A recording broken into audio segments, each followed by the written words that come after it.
بسم اللہ الرحمن الرحیم۔ السلام علیکم۔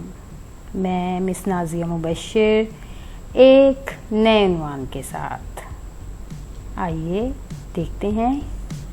آج ہم نعت پڑھیں گے۔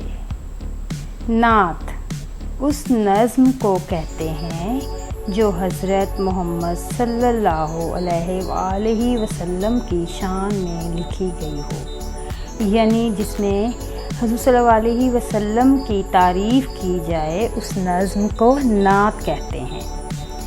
اللہ تعالیٰ نے دنیا میں 1,24,000 پیغمبر بھیجے۔ سب سے پہلے حضرت آدم علیہ السلام آئے اور پھر دنیا کی ہدایت کے لیے تمام انسانوں اور تمام زمانوں کی رہنمائی کے لیے حضور صلی اللہ علیہ وسلم تشریف لائے۔ آپ کے بعد نہ کوئی نبی آیا ہے اور نہ آئے گا۔ آپ صلی اللہ علیہ وآلہ وسلم ربیع الاول بمطابق 22 اپریل 571 میں مکہ میں پیدا ہوئے۔ آپ کا تعلق عرب کے معزز ترین گھرانے قریش سے تھا۔ آپ کے دادا نے آپ کا نام محمد صلی اللہ علیہ وسلم رکھا۔ آپ کے والد کا نام حضرت عبداللہ اور والدہ کا نام حضرت آمنہ تھا۔ مقاصد۔ آج ہم میں سے نئے الفاظ نعت میں سے پڑھنے ہیں۔ اس میں ہیں ذخیرہ الفاظ میں آپ کے اضافہ ہوگا، نعت پڑھنے کے آپ قابل ہو سکیں گے اور نعت کے مفہوم کے بارے میں جان سکیں گے۔ جماعت کا کام۔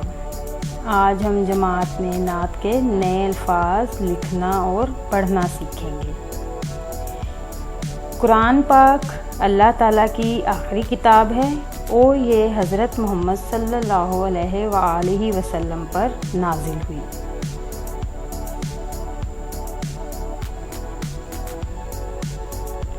نئے الفاظ۔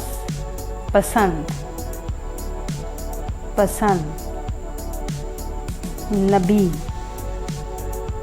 نبی، پیارے، پیارے۔ دوبارہ سے دیکھیے، پسند، نبی، پیارے۔ یہ الفاظ نعت سے لیے گئے ہیں۔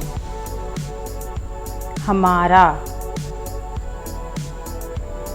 ہمارا، پڑھنا، پڑھنا، کتاب، کتاب، ہمارا، پڑھنا، کتاب۔ گھر کا کام۔